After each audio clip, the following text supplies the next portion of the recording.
안식일 시작 시간에 예배드리기 위하여 모여주신 여러분들을 환영합니다. 묵상 기도로 예배 준비를 하겠습니다.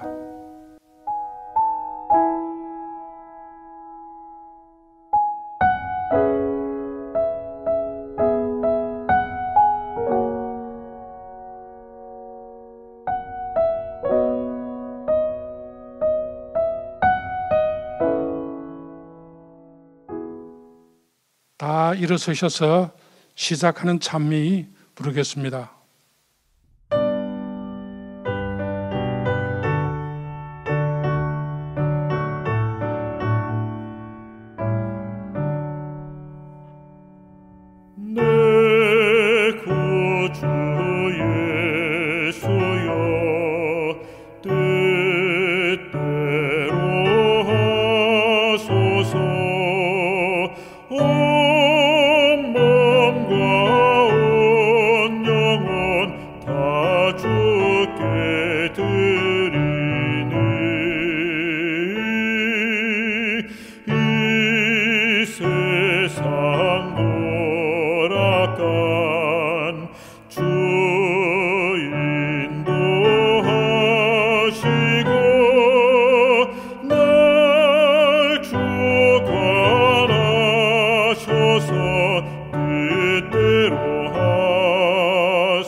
하늘에 계신 하나님 아버지, 하나님의 은혜로 인하여 진심으로 감사드립니다.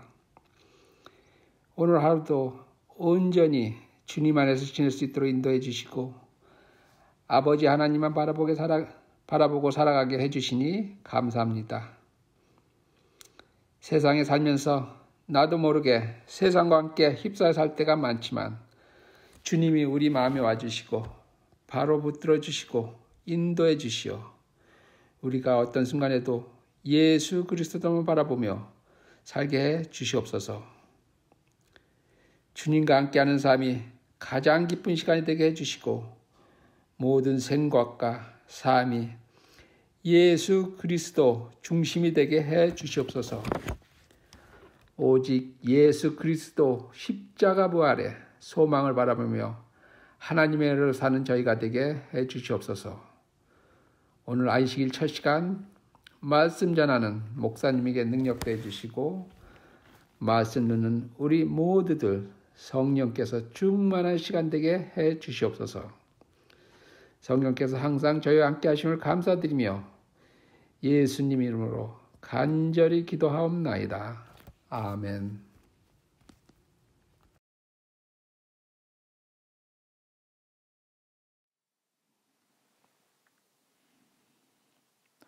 성도님 여러분 안녕하십니까?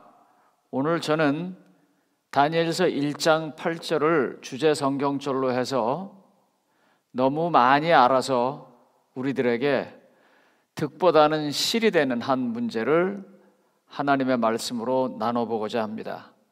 특별히 오늘 설교 말씀은 지난주 금요일 우리 장영기 목사님께서 말씀해 주신 내용이 너무 중요한 것이고 너무 감동적이어서 그 중요한 부분을 계속 이어나가도록 하겠습니다. 먼저 오늘의 주제 성경절인 다니엘서 1장 8절에 있는 말씀을 봉독하겠습니다. 다니엘서 1장 8절입니다.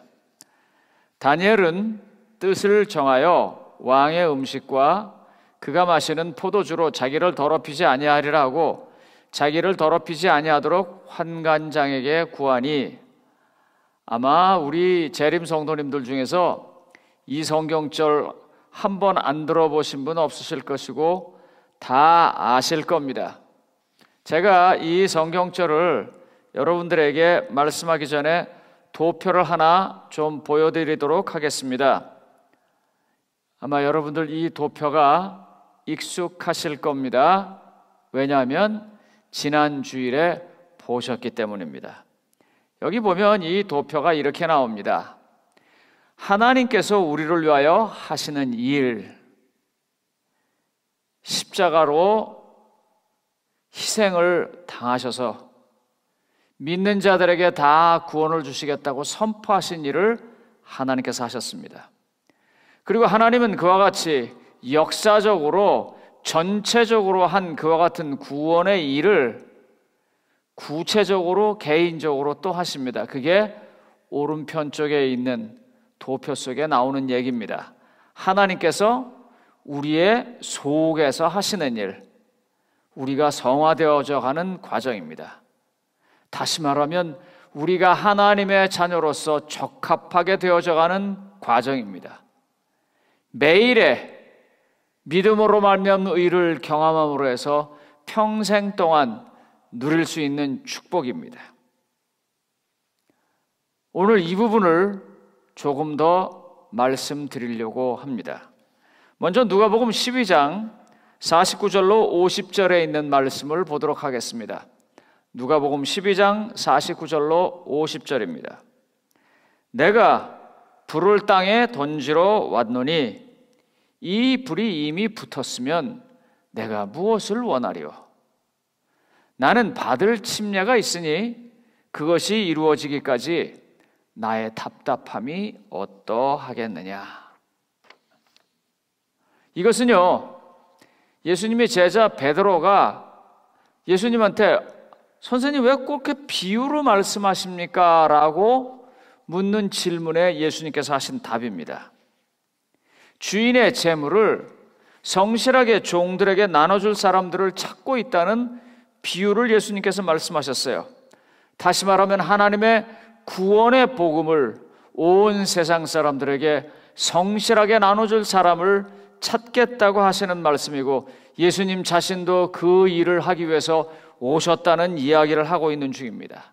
그러면서 이제 그 일을 자기가 너무너무 해야 할 일이고 하고 싶은 일이고 또 하려고 한다라고 말을 하면서 하신 말씀입니다. 하나님의 마음, 곧 인류를 구원하시고자 하시는 하나님의 그 사랑, 그 사랑을 나눠주는 일, 그 일을 제대로 할 사람이 어딨느냐? 그 일에 적합한 사람이 어딨느냐? 그 일에 적합하게 되도록 가는 길이 무엇이냐? 이런 말씀을 하시면서 그것이 침례라고 말하고 있습니다.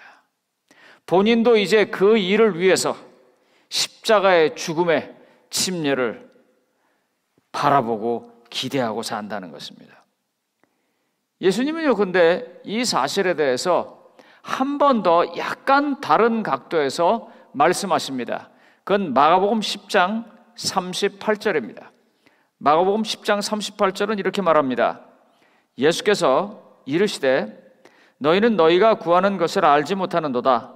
내가 마시는 잔을 너희가 마실 수 있으며 내가 받는 침례를 너희가 받을 수 있느냐? 여러분 아시는 것처럼 이때는 요한과 야고보가 주님, 우리를 높은 자리에라고 또 다른 성경처럼 보면 그의 어머니가 이 비슷한 얘기를 합니다. 그리고 예수님께서 거기에 답하시는 것입니다. 뭐라고 말씀하세요? 주겠다. 주는데 내가 받고 있는 이 침례를 내가 받겠느냐? 현재 받고 있는 이 침례를 내가 받겠느냐? 이 말입니다. 현대인의 성경은 그 말을 이렇게 설명하고 있어요. 내가 마셔야 할 고난의 쓴 잔을 너희가 마실 수 있으며 내가 받아야 할 침례를 너희가 받을 수 있겠느냐? 영어 성경 NIV는 뭐라고 말하냐면 Can you drink the cup? I drink. 내가 지금 마시고 있는 그 잔을 너도 똑같이 마시겠느냐? 내가 지금 받고 있는 침례를 너도 받겠느냐? Be baptized with the baptism I am baptized with. 이렇게 말하고 있어요. 사실 이 말도 다 현재형을 나타내면서 미래의 뜻을 나타내는 것입니다만 여기서는 현재를 조금 더 강조하는 것입니다. 날마다 살아가는 이 삶을 내가 그대로 하겠느냐? 오늘 저는 성경 본문으로 다니엘서 1장 8절을 잡았습니다. 아마 여러분들은 다니엘서 1장 8절을 얘기하면 이런 게 아닐 텐데 왜 저쪽으로 가시나 하는데 조금만 더 기다려 주시면 이제 그 답을 보시게 될 것입니다. 성도님 여러분, 믿음으로 구원의 경험을 아마 다 우리가 하셨을 것입니다. 믿음으로 말미암아 예수님이 나를 용서해 준다는 것과 하늘나라를 준비해 준다는 것, 그런 것들을 다 알고 계시고 동의하셨고 믿었을 것입니다. 그런데 지금 예수님은요, 그 얘기에 그치지 않냐고 그와 같은 일들이 날마다 있어야 한다는 것입니다. 우리를 위해서 이루신 일이, 우리의 속에서 역사하는 일을 위해서는 그와 같은 일이 날마다 있어야 한다는 것입니다. 그런데 문제는요, 이 날마다에서 우리가 방황을 하는 것입니다. 십자가의 사건이 한 번 일어나서 모두에게 다 은혜가 베풀어진 것이 드디어 그 은혜가 나에게 오기까지 날마다 이루어지는 이 일 앞에서 우리는 좌절하고 방황을 합니다. 한번 그 좌절하고 방황하는 실예를 좀 보도록 하겠습니다. 여러분들은 다 사울에 대한 이야기를 잘 아십니다. 사도행전 7장에서 스데반이 아주 위대한 설교를 합니다. 그걸 듣고 있는 많은 사람들이 그 말은 옳지만 그 말이 자기네들의 존엄성을 무너뜨렸을 뿐만 아니라 자기네들을 죄인으로 몰았습니다. 하나님의 아들이신 메시아를 죽인 사람이 되었어요. 그래서 저들이 분내어 이를 갈고 그에게 돌을 던집니다. 그때 사울이라는 청년은 그 사람들의 옷을 맞는 직임을 합니다. 돌 던지는 것과 똑같은 일입니다. 여러분들은 이 일을 다 아실 겁니다. 사울은요, 이때까지 굉장히 당당했어요. 그래서 그가 여기서 그치지 아니하고 그들보다 더 열심히 일하고 싶어서 어떻게 했냐면 다메섹까지 쫓아가서 그리스도인들을 잡아오겠다고 허락을 받고 가던 사람이었었습니다. 그는 꺼리킬 게 없었어요. 당당했습니다. 그의 신앙은 확실했어요. 그런데 그가 영의 눈이 뜨이기 시작했습니다. 우리가 옛날에 아무것도 모르고 살 때 열심히 살았습니다. 자기의 커리어를 위해서, 자기의 재산의 증식을 위해서, 자기의 어떤 학력을 증가시키기 위해서, 자기가 바라본 어떤 꿈을 위해서 열심히 살았어요. 그러다가 예수님을 만납니다. 그리고 자기의 삶을 알게 돼요. 영의 눈이 뜨이는 것입니다. 예수님을 만나고 난 다음에 사울이 어떻게 됐습니까? 여러분, 그 사울이 어떻게 됐어요? 이 날마다 침례를 받아가는 그 과정을 경험하면서 사울이 어떻게 됐냐고요? 로마서 7장 9절과 24절에 사울은 이렇게 말합니다. 한번 보세요. 로마서 7장 9절과 24절입니다. 전에 율법을 깨닫지 못할 때는, 다시 말하면 전에 내가 이 영적인 눈이 띄어지기 전에는 아주 당당하고 멋있게 정말 꺼리낌 없이 살았는데, 내가 살았는데 계명의 이름에 죄는 살아나고 나는 죽었도다. 그 당당함이 다 없어졌어요. 죽은 자신밖에 남은 게 없어요. 그런 죽은 자신을 가지고 살라니까 그가 24절에 뭐라고 고백하냐면, 오라 나는 공고한 사람이로다. 이 사망의 몸에서 누가 나를 건져내랴. 당당하던 사람이 공고한 사람이 되었습니다. 예수님으로 인해 그분의 말입니다. 예수님의 그 순수하심과 예수님이 보여주는 그 위대한 율법을 깨닫고 나니까, 그분이 바라보는 저 높은 세상을 보고 나니까 그가 산 것이 아니라는 것을 알았어요. 살아있지만 이건 죽은 것이라는 걸 깨달았어요. 여러분, 이 성경을 이 새 번역들은 이렇게 번역을 했습니다. 뭐라고 번역했냐면요, 나는 얼마나 비참한 사람인가요? 나는 얼마나 비참한 사람인가요? 새 번역들이 다 이렇게 번역을 해요. 왜 이렇게 됩니까? 왜 이제 예수님으로부터 영의 눈이 띄어지고 뭔가 새로운 세상을 보게 됐는데 왜 이렇게 되냔 말이에요. 우리가 성경을 공부하고 성경을 더 공부해서, 예를 들면 예언을 공부하든지 아니면 여러 가지 성경의 더 깊은 의미들을 공부하다 보면 이런 성경절들을 보시게 됩니다. 계시록 22장 12절입니다. 계시록 22장 12절은 이렇게 말합니다. 보라, 내가 속히 오리니 내가 줄 상이 내게 있어 각 사람에게 그가 행한 대로 갚아주리라. 행한 대로 갚아주리라. 또 전도서 12장 14절은 이렇게 말합니다.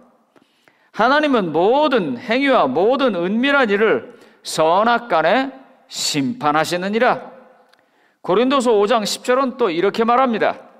우리가 다 반드시 그리스도의 심판대 앞에 나타나게 되어 각각 선악간에 그 몸으로 행한 것을 따라 받으려 함이라. 여러분, 이런 말 들으시면 어떠세요? 그런데 성경을 공부하고 우리의 영적인 눈이 띄어지기 시작하면 이런 말들을 보게 됩니다.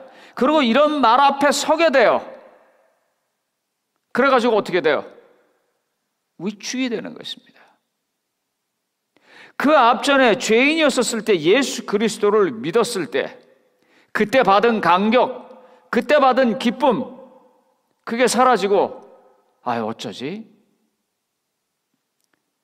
전에도 한번 말씀드렸습니다만 저희 교회를 더 이상 나오고 싶지 않다고 정말 곤고한 지경이 돼서 한 성도님이 저한테 전화를 했습니다.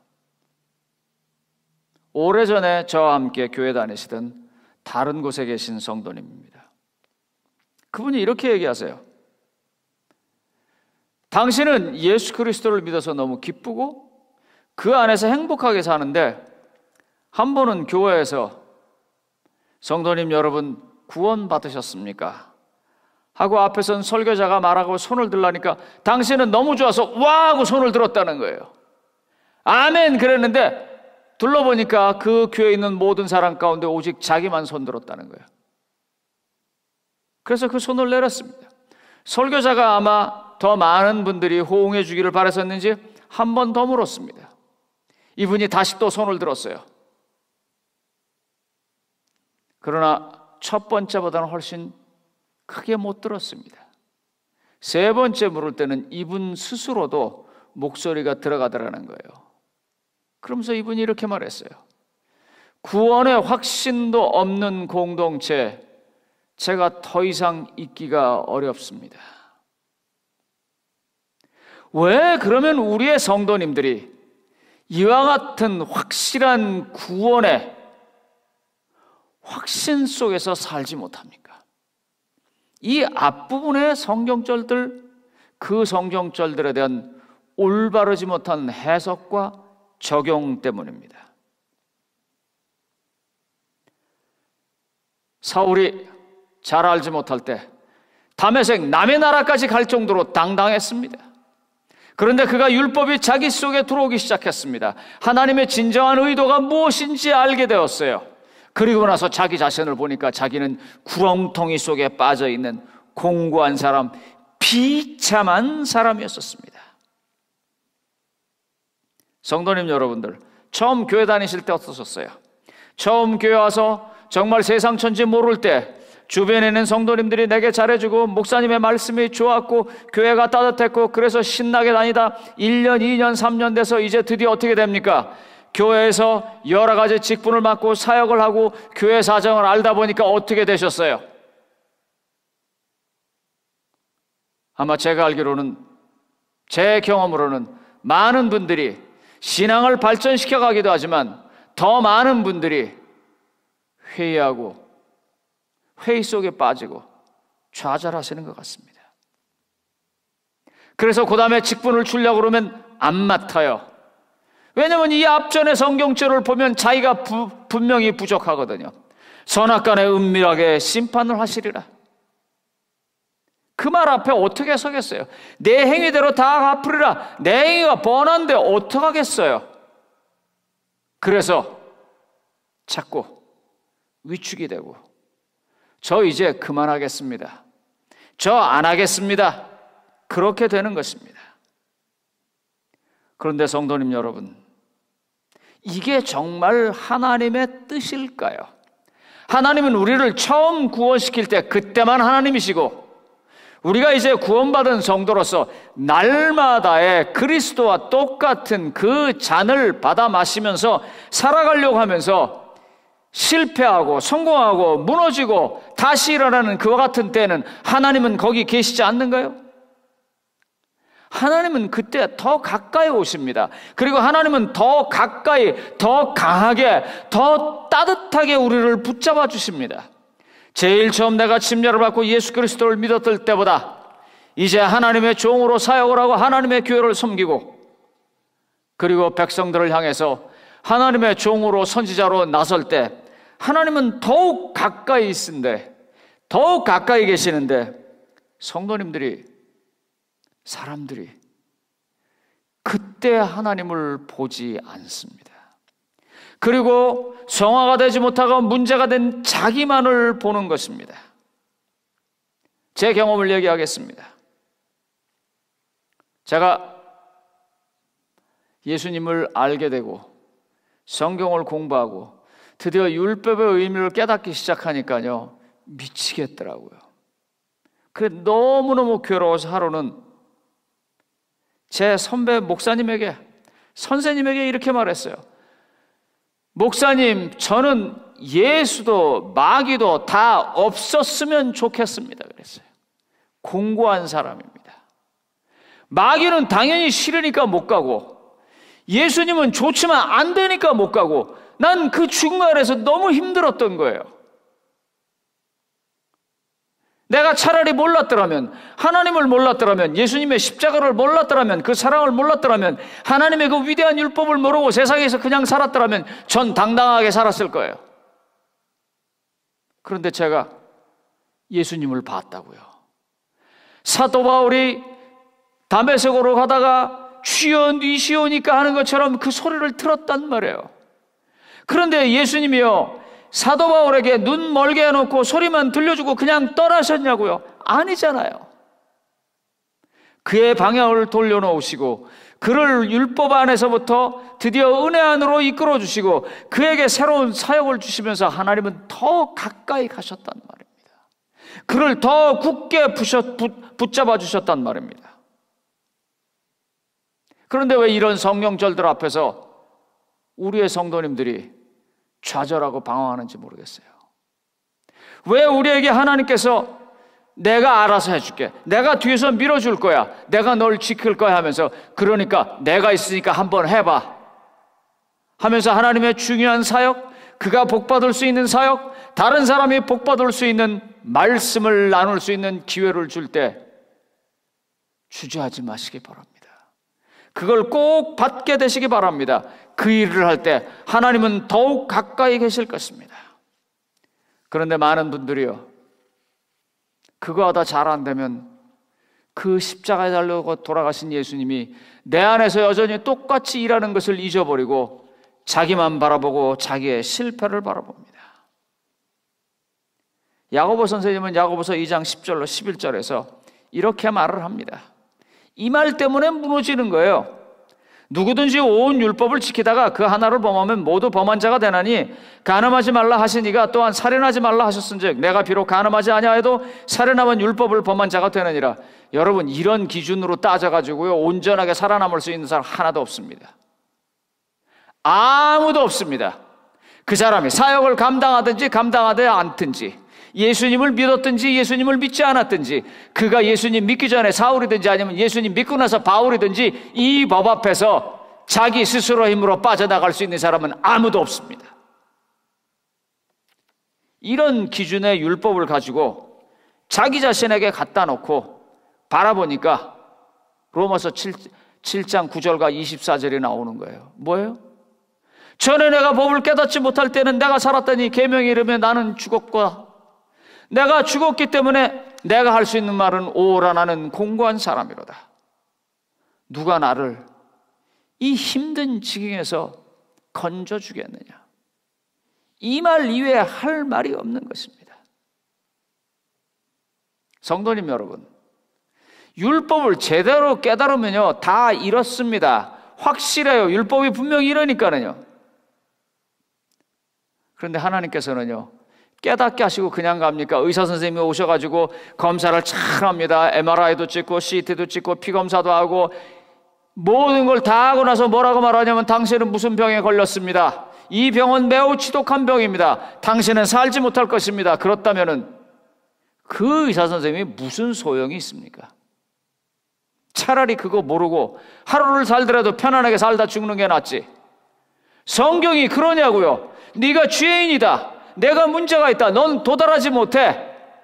도달하지 못했기 때문에 선악간에 다 심판하고 그럴 때 넌 패스 못해. 이게 성경입니까, 여러분? 이게 하나님의 은혜입니까? 하나님이 바라시는 게 이것입니까? 성도님 여러분, 고린도후서 5장 21절은 이렇게 말합니다. 하나님이 죄를 알지도 못하신 이를 우리를 대신하여 죄로 삼으신 것은 우리로 하여금 그 안에서 하나님의 의가 되게 하려 하심이라. 뭐요? 하나님이요 죄를 알지도 못하는 분을 우리 때문에 죄로 만든 것은요 우리 안에서, 그분 안에 있는 우리들 안에서 하나님의 의가 되게 하려고 하는 것입니다. 하나님은 그러니까는요 어마어마한 걸 투자하시고 무엇인가 그 투자한 것에 대가를 얻으셔야 할 거 아니에요. 그냥 하겠어요? 하나님이 그렇게 어마어마한 걸 투자했으니까 우리가 어떻게 되기를 바라는 거예요?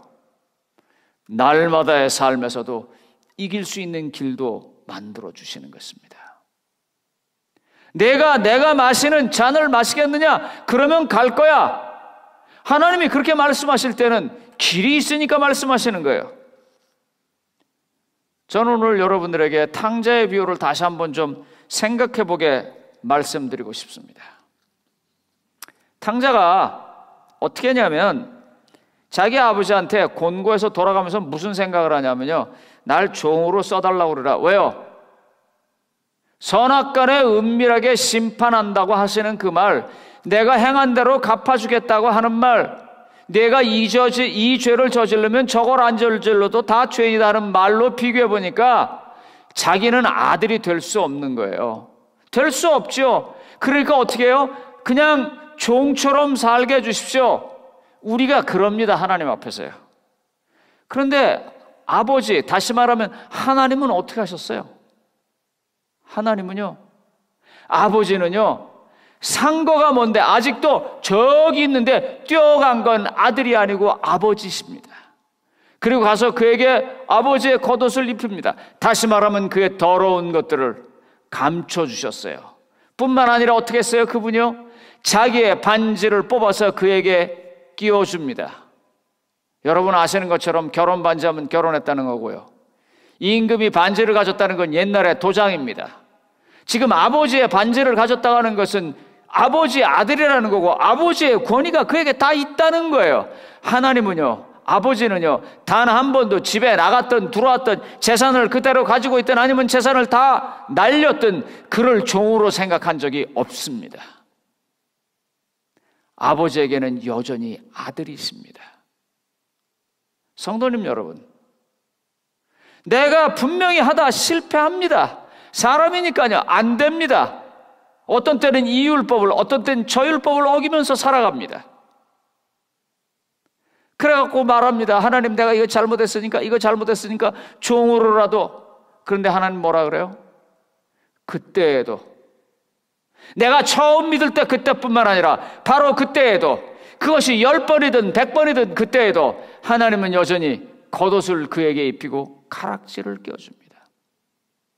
여기서 우리가 꼭 기억해야 할 것은 딱 한 가지입니다. 성도님 여러분, 오늘 설교를 다 잊어버리시더라도 이것을 꼭 기억해 주십시오.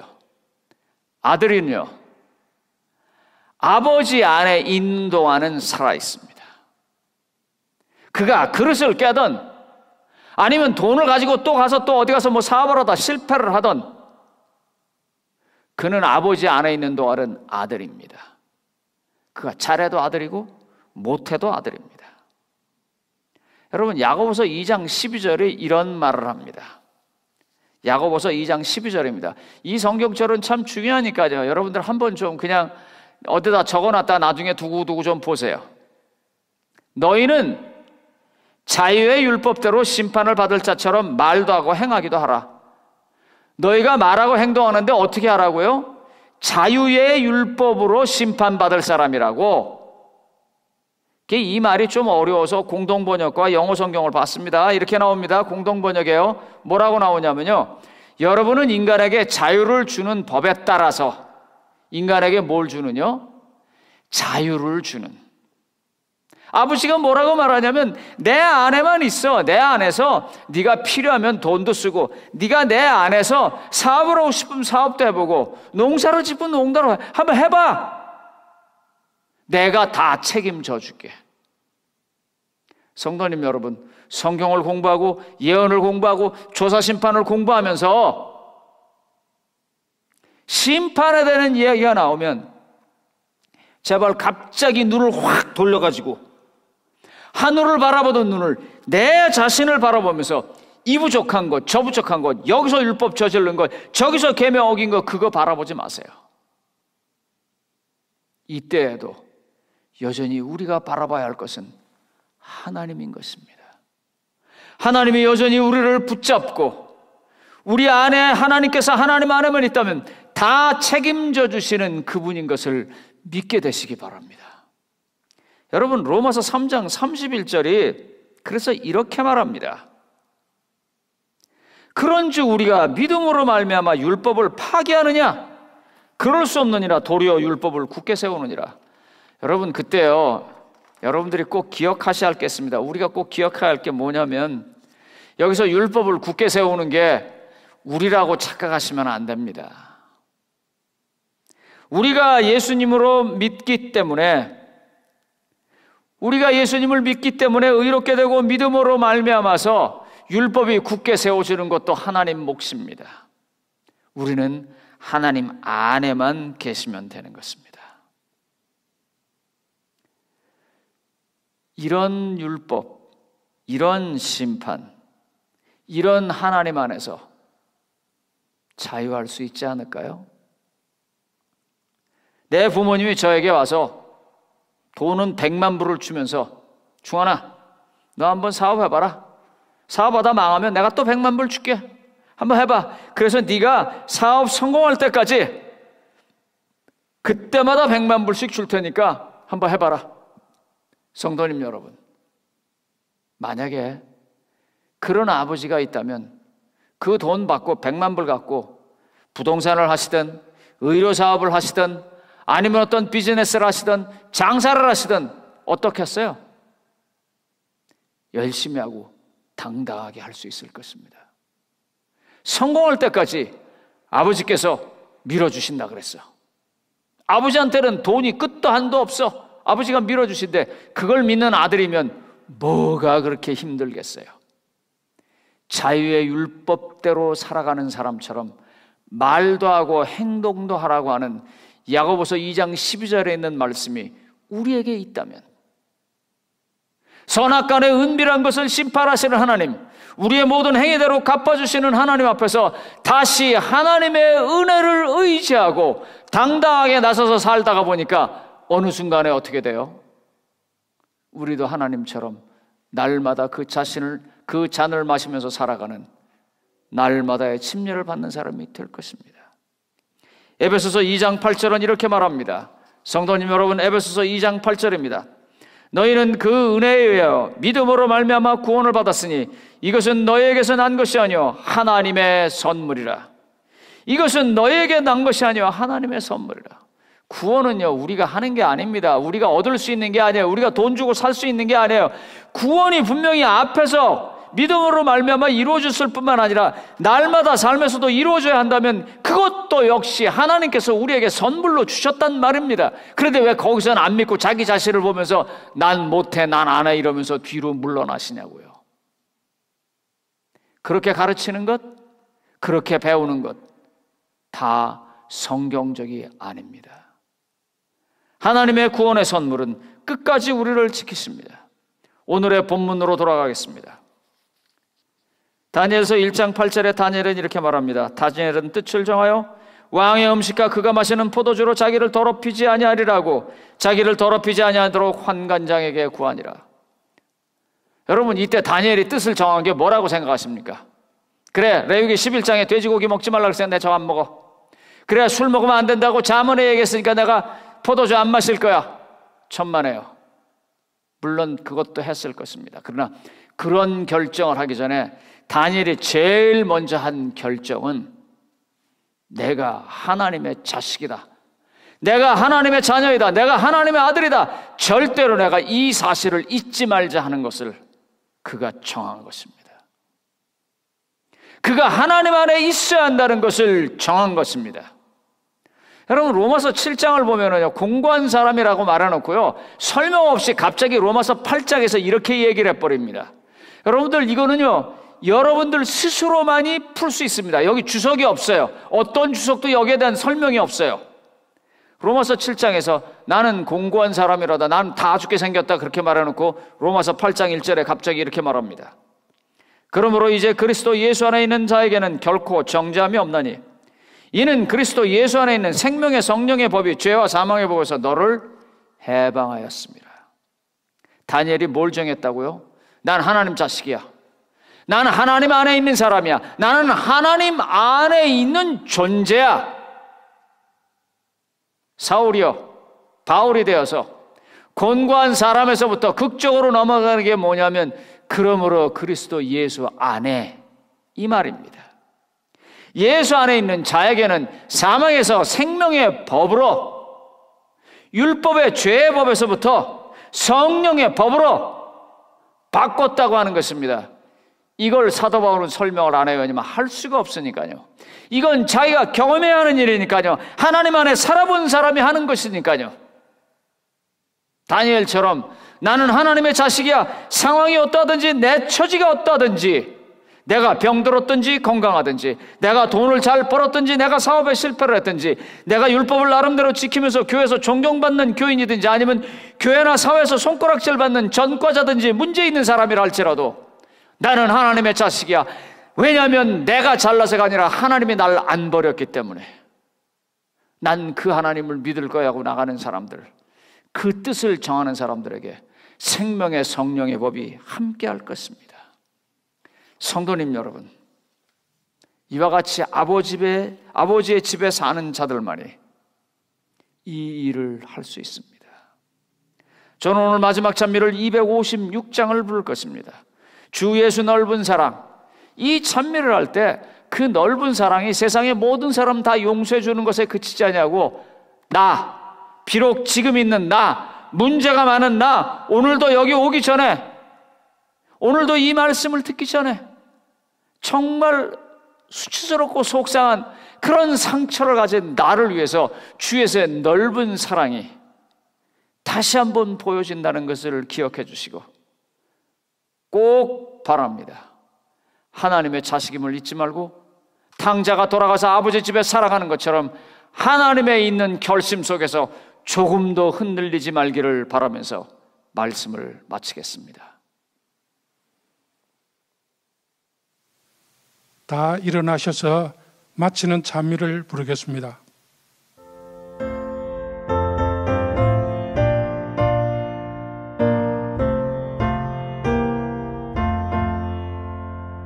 주 예수 넓은 사랑 또 그의 큰 영광 다 널리 전파하길 내 맘에 원일세 이 복음 전파함은